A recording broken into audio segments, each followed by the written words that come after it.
ஜல்லிக்கட்டு போட்டியில் பங்கு பெற டோக்கனுக்கு பணம் கேட்பதாக மாடு வளர்ப்போர் சங்கத்தினர் தஞ்சாவூர் மாவட்ட ஆட்சியரிடம் புகார் அளித்துள்ளனர்.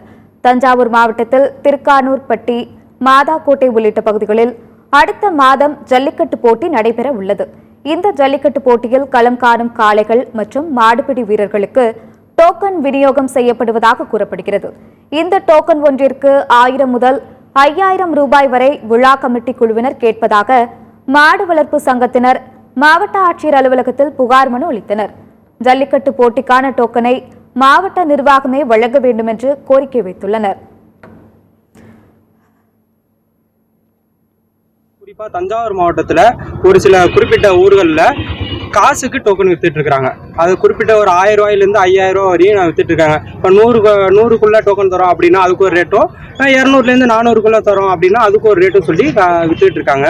நாங்கள் அதை கேட்டால் வந்து பரிசு போகிறோம், அது போகிறோம். நாங்கள் வந்து யாருமே பரிசுக்காக மாடு யாருமே அவுக்கலை. இங்கே இருக்க எல்லாருமே விவசாயி தான். அப்போ விவசாயிக்கு இவ்வளோ விலையில டோக்கன் கொடுத்தா யாருமே வாங்கி அடைக்க முடியாது. பணக்காரவங்க தான் வாங்கி அடைக்கிற மாதிரி இருக்கு. எங்களுக்கு ஒன்று இலவசமாக டோக்கன் கொடுத்து, பரிசு இல்லாமல் இருந்தால் கூட பரவாயில்ல, இலவசமாக எங்களுக்கு டோக்கன் கொடுத்து ஜல்லிக்கட்டு நடக்கணும். அப்படி இல்லை பணத்துக்கு தான் நடக்கும் அப்படின்னா அந்த ஊருக்கு மாவட்ட ஆட்சியர் அவர்கள், தமிழக முதல்வரும் அந்த ஜல்லிக்கட்டுக்கு ஒத்துழைப்பு தந்து பரிசு நடத்தக்கூடாது, ஜல்லிக்கட்டு நடத்தக்கூடாது, அது மாதிரி கொடுத்தா எங்களுக்கு நல்லது.